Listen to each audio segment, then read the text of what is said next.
Welcome to Tokyo Wave, recorded in a live studio in Harajuku, Japan, with your hosts Aaron and Parker.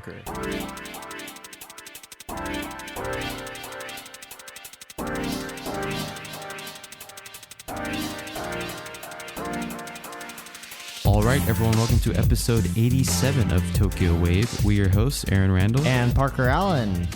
On Tokyo Wave, we bring you weekly updates from our studio in Harajuku. Join us in segments featuring this week's top news, political happenings, business, and other random garbage. To get us started, here are this week's top news highlights. Hostage dead after 11-hour standoff near Tokyo. Survey suggests Japan's entry ban is hurting foreign students' mental health. Toyota is heading to the moon with a cruiser, robotic arms, and dreams. This week in Japan. Alright, so our first story. Hostage dead after 11-hour standoff near Tokyo. That's a headline you don't see often in Japan. So Kyoto News has reported that a 66-year-old man attacked 3 medical workers making a visit to his home near Tokyo on the night of January 27th. Police said more than one medical worker was shot with a hunting gun and another was taken hostage, adding that the hostage was later confirmed dead. The 11-hour standoff came to an end early January 28th after the police stormed the house in Fujimino city of Saitama and arrested the man who is identified as Hiroshi Watanabe. The dead hostage was 44-year-old Dr. Junichi Suzuki, a medical worker. A 41-year-old physiotherapist who was also shot by Watanabe remains unconscious. Investigative sources said the 3 medical workers visited the house around 9 p.m. on January 27th to express their condolences over the recent death of the suspect's mother. They were in charge of home medical care for the mother. The 3rd medical worker was also taken to the hospital after being injured with tear gas spray. A resident in the neighborhood called police after hearing loud bangs. Local emergency workers also received a report from a person who said 2 people had been shot. The police spoke with Watanabe by phone during the standoff. The suspect did not make any specific demands, they said, quoting him as saying the hostage is okay and that, "I want to help him, please rescue him." The police did not talk directly with the hostage and were unable to confirm his condition. According to the neighbors, Watanabe was living with his bedridden mother and had little contact with them. A 74-year-old neighbor said about Watanabe, quote, "I got the impression that he was really devoted to caring for his mother." A 91-year-old neighbor said Watanabe moved to the area with his mother several years ago. He recalled the man saying he could not join in residential activities because he had to take care of his mother. With this standoff continuing into the morning of January 28th, local authorities evacuated 110 local residents, and nearby elementary and junior high schools were closed for the day.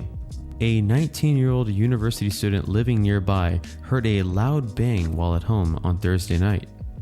After being informed of the incident by a police officer, he hurried to a nearby elementary school designated as an evacuation site and then headed to another site further away at a junior high school. He said, quote, "I was scared. I wanted to leave the area quickly." What a surprising piece of news to come from Japan, where almost no one owns a gun. Right. And so he had the gun and he also had tear gas. I'm not sure if it was his tear gas or tear gas used by police in order to bring the standoff to an end. Right. But as you said, I mean, we never hear about this kind of stuff in Japan unless it's like mafia related. This is a pretty unique and rare incident. I mean, it gets into speculation, but you can only imagine that this guy thought that the medical workers did not take adequate care of his mother and led to her death. But of course, that doesn't make it a good reason to take hostages and shoot people, so... Right. Yeah, don't want to be too speculative, but definitely sounds kind of like a revenge story of sorts. But man, this is pretty heavy. when compared to like, Florida or something where this happens like 4 times a day. I can only imagine police are going to really crack down on the very limited already gun ownership. Right. All right, and up next, the survey suggests Japan's entry ban is hurting foreign students' mental health. Kyodo News also reported that a new private survey has concluded that students around the world who have been unable to enter Japan for study due to the current COVID-19 entry ban feel that their mental health has deteriorated. David Rossi, who runs a Tokyo-based company helping foreign students study in Japan, said his online survey conducted for 10 days in January found that 58.4% of the 3,115 respondents felt their mental health, quote, significantly declined, and 26% slightly declined. Japan has banned entries by foreigners in principle since November 30th, following the spread of the highly contagious Omicron virus variant across the world. Rossi said that students unable to come to Japan complain about being forced to alter their life plans and having to rely on online classes at inconvenient hours due to time differences. Rossi said during an online press conference that in total, almost 85% of respondents said that they are mentally affected, adding that the Japanese government should, quote, stop considering international students a major threat to the country's fight against the pandemic. Rossi said the government should start accepting international students immediately, as every other G7 and OECD country is already doing. Rossi, who set up an organization last April to support foreign students affected by Japan's border controls, also said, quote, at least the government should present a clear roadmap as to how students can enter the country. One survey respondent was quoted as saying, it got so bad that I contemplated suicide many times, and that she should have chosen to learn Korean instead. Furthermore, she said, because all my friends who chose Korean are enjoying their life and not feeling suicidal every day. Julia Luzzo, a 27-year-old Italian graduate school student, told the press conference that a scholarship for studying at a Japanese university she had been qualified to receive was canceled since she could not travel to Japan, forcing her to give up her dream of becoming a researcher of Japanese literature. Luzzo said, quote, I could not give up living in Japan, so I decided to continue to learn Japanese to work in Japan in the future, but sometimes I feel that all of my hard work would end up in vain. The survey also showed that instead of studying in Japan, 46% of respondents switched to studying in a different country. Among those who made such a change, around 27% picked South Korea. During the online press conference, a Japanese language teacher from Myanmar said his petition campaign demanding relaxing of Japan's border controls for overseas students has collected over 34,000 signatures as of January 27th, since it started on January 7th. 34,000 people are saying that Japan should end this policy. Yeah, it's crazy. And, funny enough, I actually posted on the Return to Japan support group, a student was asking, like, what should I do? And I said straight up, look at South Korea and Taiwan. And there was a recent report, too, that South Korea and Taiwan are going to overtake Japan in the next 10 years economically. So, I mean, Japan is just digging itself a really deep hole right now. I think we've talked about this topic so many times in the past weeks, and it just cannot be said enough. Japan needs to find a way to get foreigners into the country. Mm-hmm. Japan is the only developed country which has such strict controls, and maybe the effectiveness of those controls made sense in the early days of Omicron, but now Omicron is 2 months old. We know what happens with this particular strain of the coronavirus, and it just really seems like Japan is in this self-imposed holding pattern, and the rationale really hasn't been clearly communicated, nor has a roadmap or really anything to offer some sort of support or idea of when this policy is going to change. Right. We talked about earlier how all of a sudden, a few months ago, they opened it up, right?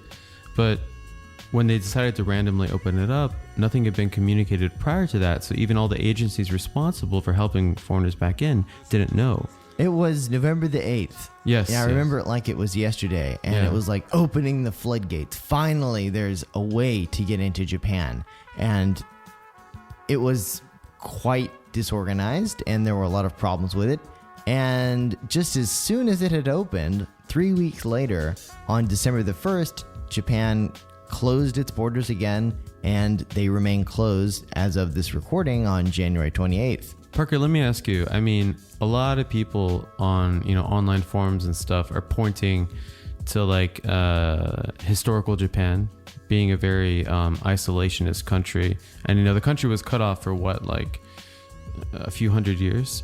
Do you see this as like continuing the pattern of like xenophobia and isolationism that Japan has had before? When this policy was first announced, I have to say, I thought it was drastic, but given the unknown nature of Omicron, it was also hard to refute. So, through December, that policy might have helped stem the spread of Omicron in Japan, but at the same time, it didn't stop Omicron from coming into the country, and we now have pretty robust community spread. Oh yeah. Which is, of course, not a good thing, but it's here. Mm-hmm. Mm-hmm. And so the rationale for closing the borders is no longer there. Right. And even if the rationale was, well, we want to keep the borders closed to limit more Omicron cases, then why are we continuing to let, returnees such as ourselves or Japanese people in? And of course, everyone who comes in has a very strict quarantine regime in any case. So the whole rationale for this entry ban for new visas, it just doesn't really make sense anymore.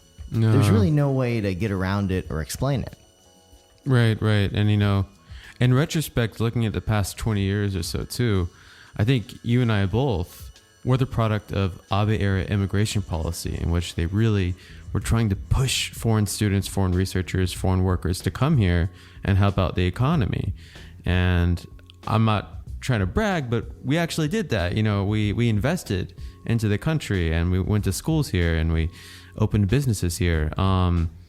Everyone's just shaking their head right now, but does Japan know how bad this is going to be for like the next 5 to 10 years if they continue this, We've said it before, and I'll say it again. Whatever the policy is now, it's sort of water under the bridge, but this is doing damage that is irreparable. Right. And, will businesses and students come back? I'm sure they will, but will we get the same numbers as we could have expected with a different policy? I think the research that was done says that the answer is no. Yeah. I still want to see Japan fix this policy to stop the bleeding, basically. Yeah. But we still don't know if that's going to happen. Mm-hmm. Most recently, the chief of Japan's top business lobby, Keidanren, also published a statement opposing the entry ban and quoting the pressure that it's putting on global businesses in Japan to do business. But it's still yet to be known whether or not that message is being successfully relayed to the administration. I keep telling my friends and people that want to get into Japan, hey, don't worry, the biggest Japanese business lobby is on our side. But they haven't really been able to accomplish that much, it seems. It's like I wish we had, like you said, like some clear communication or signals as to some logic as to why this is still in place. Yeah, as of now, there is nothing. Just sit and wait. And it's terrible for the students too, And up next, Toyota is heading to the moon with a cruiser, robotic arms, and dreams. Unlike Elon Musk's rocket, which by the time you're hearing will have crashed into the moon, The Associated Press reported that Toyota is working with Japan's space agency on a vehicle to explore the lunar surface, with ambitions to help people live on the moon by 2040 and then go live on Mars. I'm sure Elon Musk will be very happy to hear that. Interesting. He's probably making a Tesla version of the Cybertruck right now that can do that. Oh yeah, for sure. Which will be released in the year 2100. Huh. Maybe we'll have a Space Wars. The space race is happening again. It really feels like it. Yeah. So this new vehicle is being developed with the Japan Aerospace Exploration Agency and is called the Lunar Cruiser, whose name is an homage to the Toyota Land Cruiser sport utility vehicle, which currently has a 2-year-long waiting list. The lunar rover's launch date is set for the late 2020s, which is around the same time customers can expect to receive their new Land Cruiser. Takao Sato, who leads the Lunar Cruiser project at Toyota Motor, said the vehicle is based on the idea that people eat, work, sleep, and communicate with others safely in cars, and that the same can be done in outer space. Ambitious. So Sato told the Associated Press, quote, "We see space as an area for our once-in-a-century transformation. By going to space, we may be able to develop telecommunications and other technology that will prove valuable to human life." Whoa. Gitai Japan Incorporated, a startup contracted with Toyota, has developed a robotic arm for the Lunar Cruiser, designed to perform tasks such as inspection and maintenance. Its grapple fixture allows the arm's end to be changed so it can work like different tools, scooping, lifting, and sweeping. Grapple fixture, eh? So Toyota's gonna make a space car, and then Gitai is like, let's put a robotic arm on it. That's what's going on, basically. Sweet.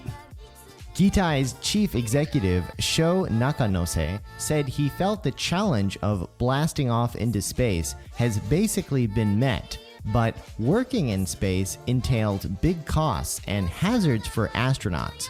That's where he said robots will come in handy. What is it with Japan and robots? Whenever there's a problem, Japan's like, all right, robots, they are the answer. Yeah. Let's just hope that they don't look like Pepper. Since its founding in the 1930s, Toyota has continued to diversify to avoid risk of losing its core business because of changing times. It has ventured into all sorts of industries, including housing, boats, jet aircraft, and robots. Toyota's internet-connected sustainable living community near Mount Fuji, dubbed the Woven City, is set to open later this year. Yeah, I've heard a lot about this Woven City, but haven't really seen a whole lot of concrete Woven City stuff. That sounds like a Netflix show where everyone who goes there is gonna die. Just being honest, I mean, the Woven City, like... As soon as it opens, they have like the groundbreaking ceremony and, you know, Akio Toyota plugs this big golden shovel into the ground, and then all of a sudden Mount Fuji erupts and everyone goes into a panic. Oh, but the Woven City is like encapsulated in some kind of like safety area, so they're left alive.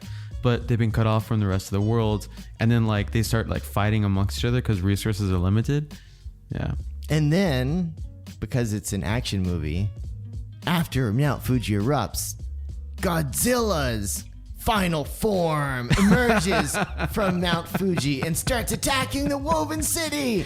Yeah, and at that time, like scientists at the Woven City have like this gigantic robotic arm that can help fight against Godzilla. And there's that one guy who's played by Stephen Nagy who says, you know, you guys really shouldn't use that robotic arm.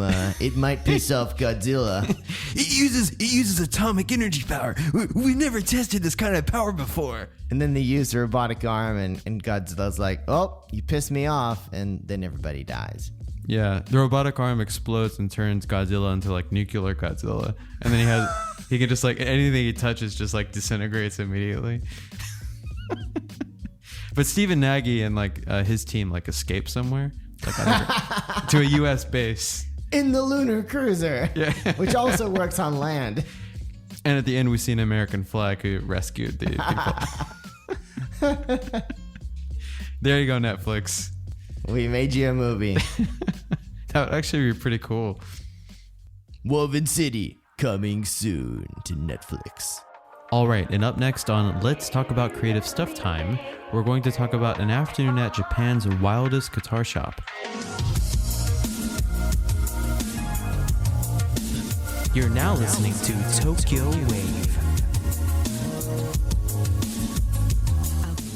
Well, if you listened to our segment last week on Tokyo Wave, where we talked about guitars and musical instruments, you might have thought to yourself, I wonder if they're actually going to go and do something.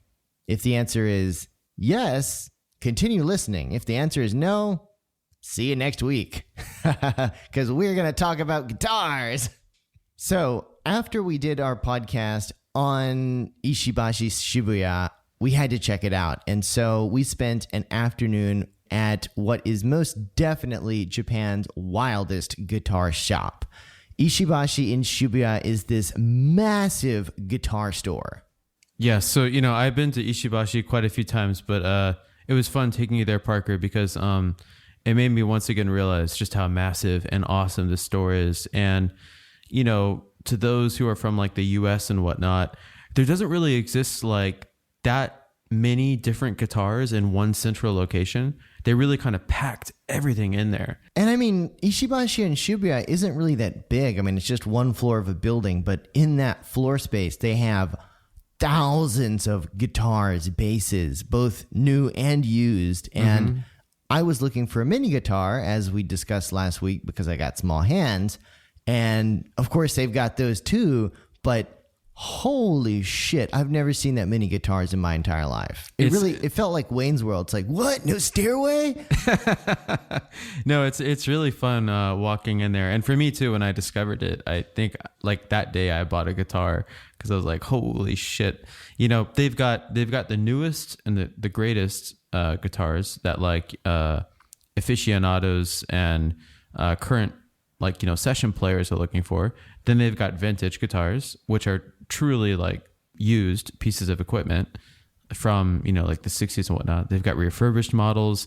They've got Japanese only models, which a lot of people that are into musical instruments, there was a period of time where Japan made was like the best, like in the 90s, early 2000s. So they've got all that as well. So I mean, like, yeah, too many damn guitars. Or just enough damn guitars. So I was looking for a mini guitar. That was a bit of a bummer, as they did have a limited selection of mini guitars, which seems to be still a nascent genre. Right. We did play a couple of Fender's recent entrants into the mini guitar space. We played their mini Stratocaster and also their mini Jazzmaster, and we quickly came to the same conclusion. Which was the Strat was kind of like a toy. And the Jazzmaster was pretty sweet, but it needs to be modded a bit, I think.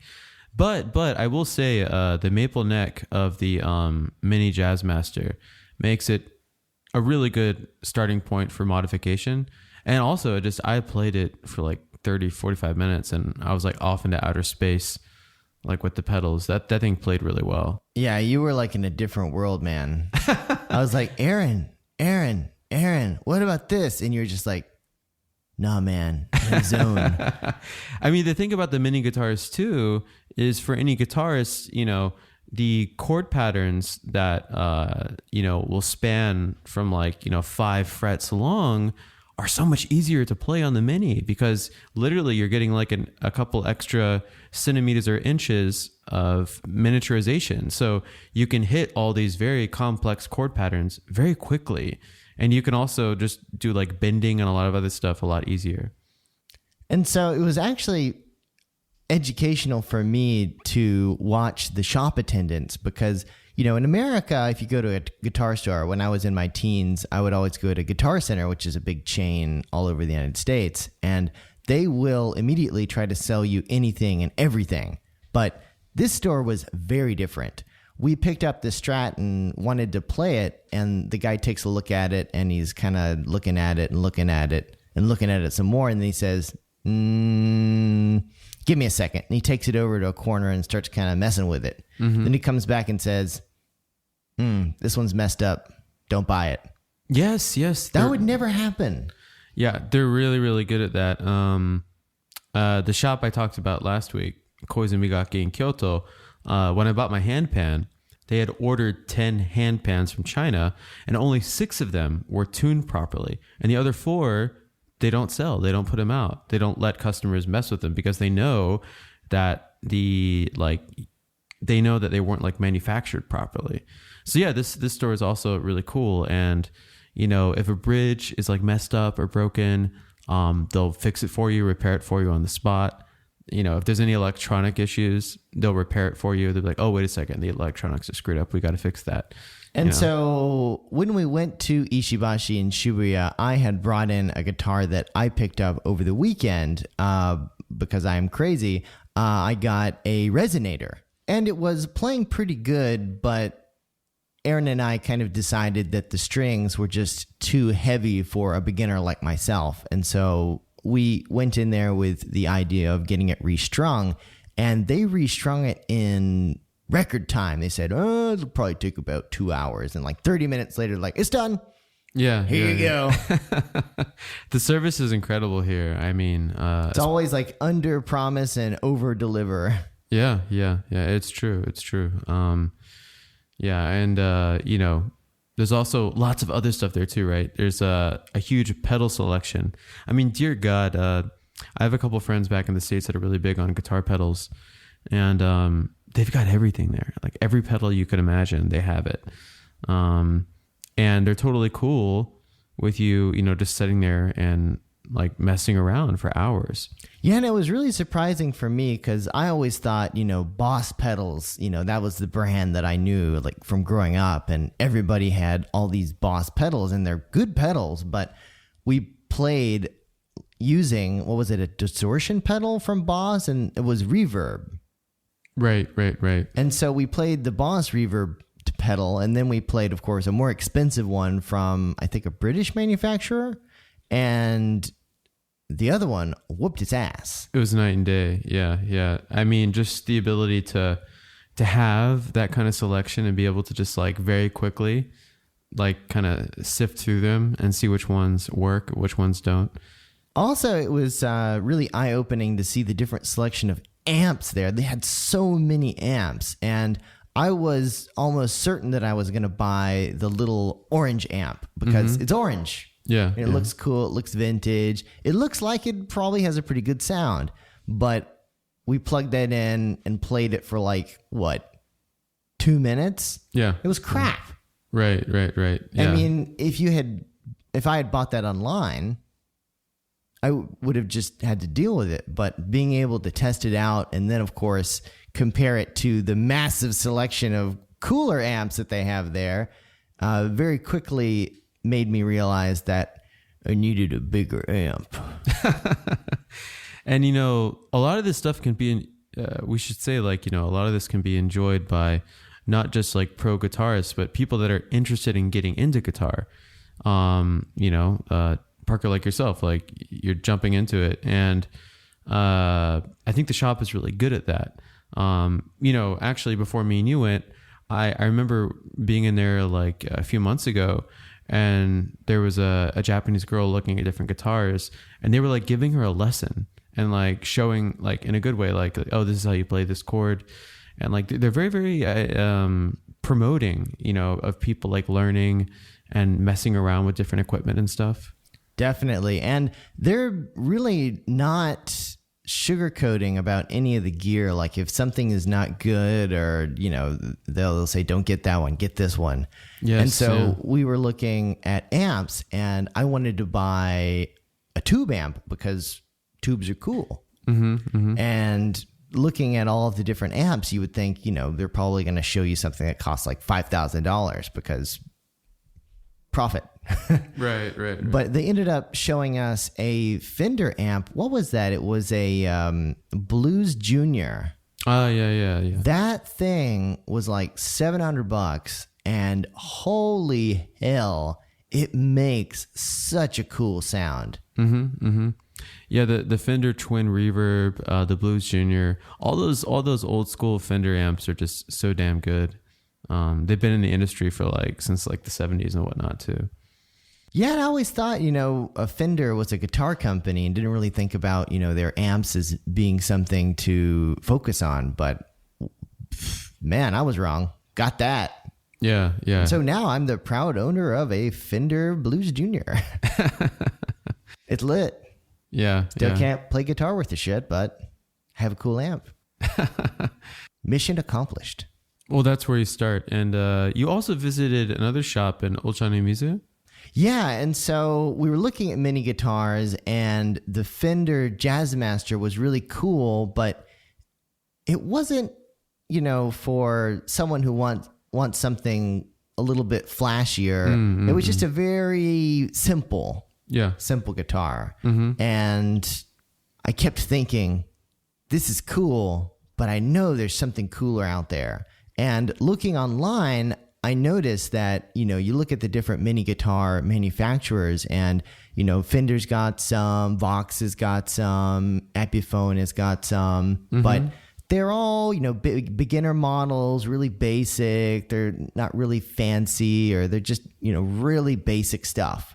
Right. But there's one manufacturer, which is Japanese, that decided that mini guitars are the shit and they're going to make a ton of them.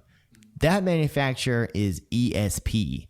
Yeah. And ESP was founded, I think, in the 70s and originally was making equipment for guitars like pickups and different parts. But they expanded into guitar production, and they have this massive selection, and they're really known among metal enthusiasts as being the guitars preferred by really prolific metal guitarists, such as the lead guitarist from Metallica.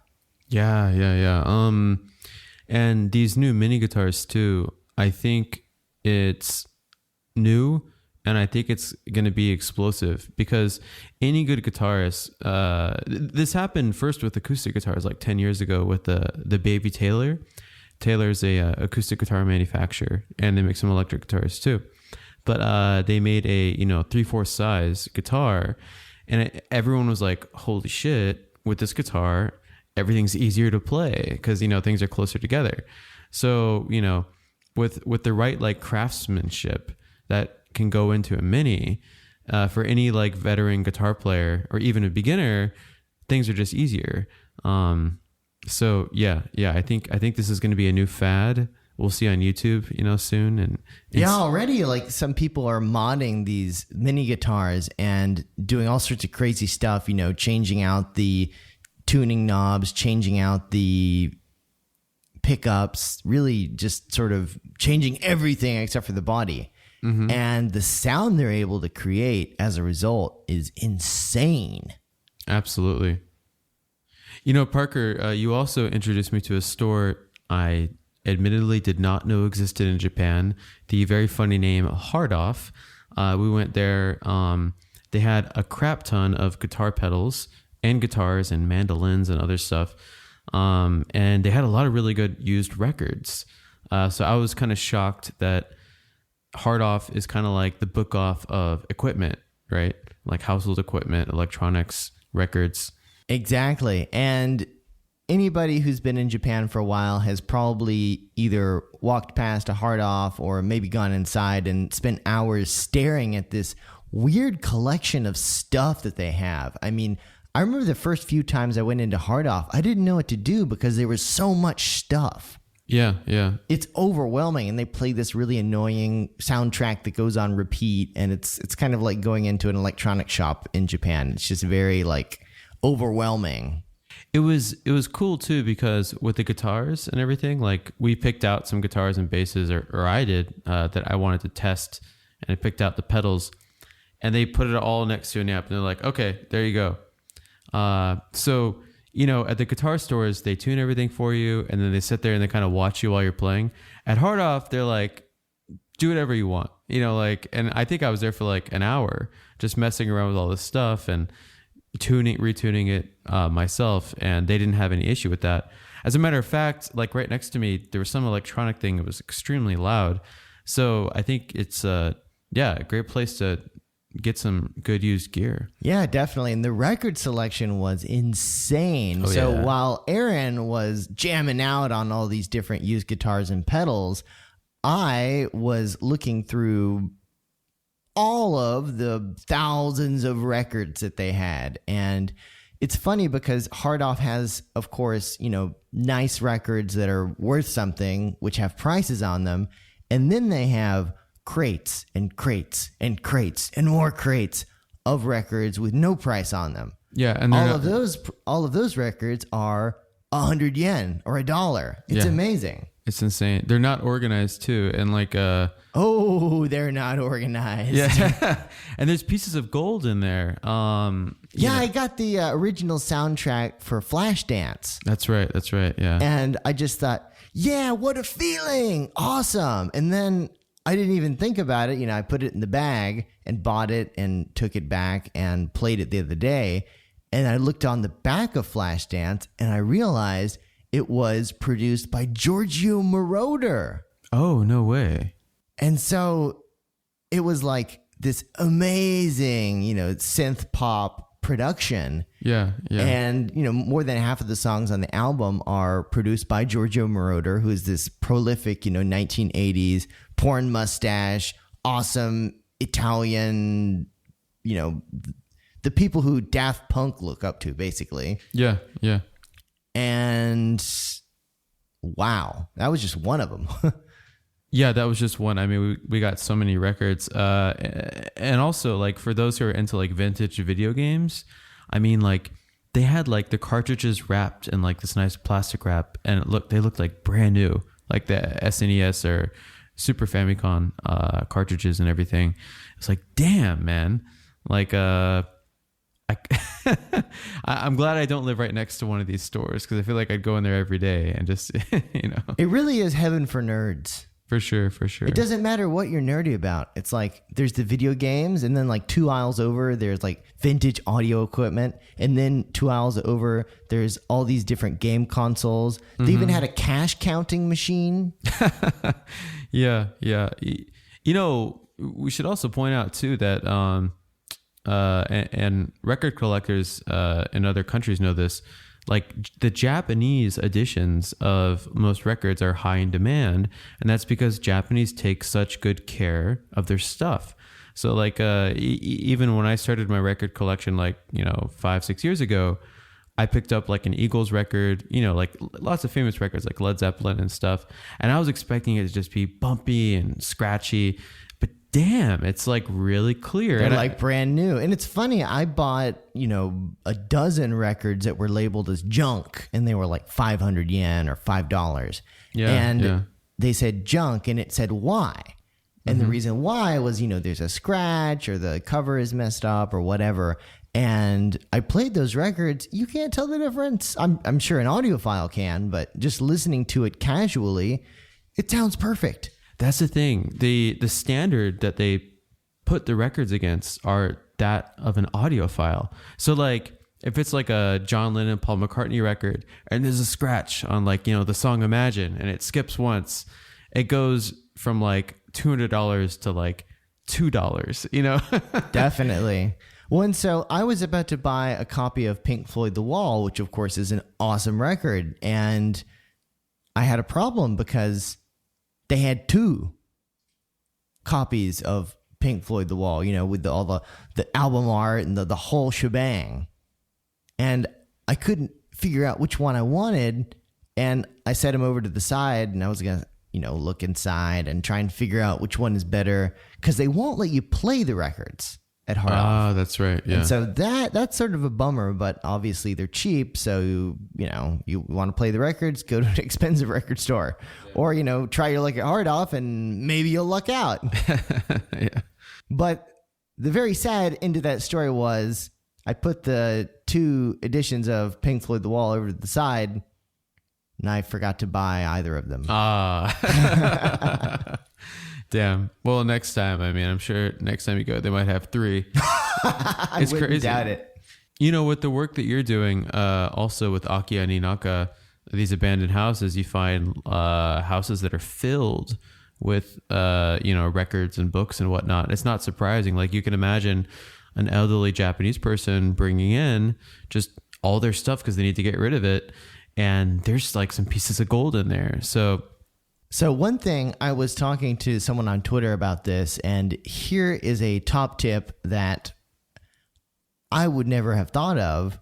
People who don't want to deal with lugging these, huge collections of records from estates around will sell a box, like a big cardboard box full of records, and they won't tell you what's inside, and it'll just be like, 3,000 yen or whatever on Yahoo Auctions. And it's like a lucky bag or a lucky box full of lots of records. Yeah. I've heard of this. They do this with Nintendo 64 cartridges too.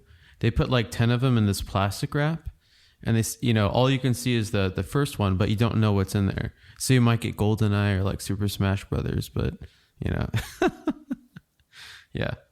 Totally, I went total nerd there. Duck Hunt 64? Damn. No, but that kind of stuff is cool, and it makes it a lot more fun. Use stuff in Japan, man. I mean, it's a rabbit hole. Just the records alone. I mean, I think both of us could spend an entire day at Hard Off just looking at records and trying to figure out which ones to buy.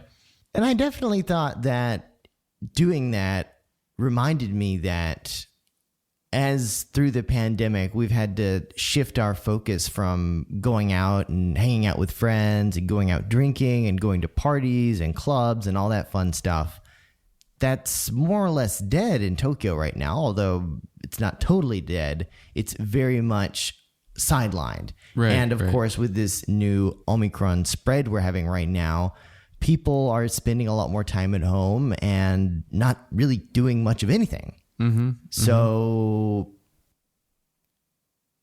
want to pick up that random hobby you had 10 or 20 years ago? Go to Hard Off.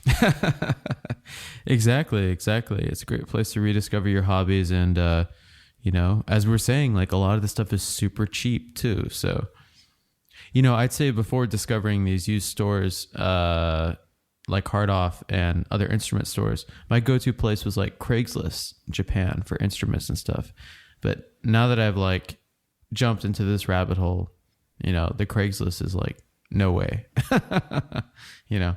Yeah, the only problem with stores like Hard Off, and there are other similar stores, there's Treasure Factory and lots of other different used stuff stores with equally funny names, is they're not close to each other. Right. And so you either need to be very adventurous or have a car. So it's like, if you want to have a Hard Off obsession, you kind of need to buy a car. They won't mail stuff to you, right? No. Yeah. Larger chains will do that, but these guys they're just trying to get rid of stuff, ASAP. It's about rotation. And the reason why it's so cheap is simple. People bring it in, and if you bring in stuff to Hard Off, do not expect to get a lot of money for your stuff. Right. Definitely the people selling the stuff don't get the greatest deal, but as a result, of course, the people who buy the stuff end up getting a pretty good deal. And sometimes a great deal. Yeah. And sometimes not such a great deal, but that's the risk and the opportunity of buying used gear. Hey, listeners, that's right. You listener right there. Who do you think should be our next guest on Tokyo Wave? Let us know. Drop us a line at wave@tokyowave.jp. We hope you enjoyed Tokyo Wave. If you haven't already, you can subscribe to our podcast on Apple Podcasts, Spotify, SoundCloud, and YouTube. Join us again next week on Tokyo Wave.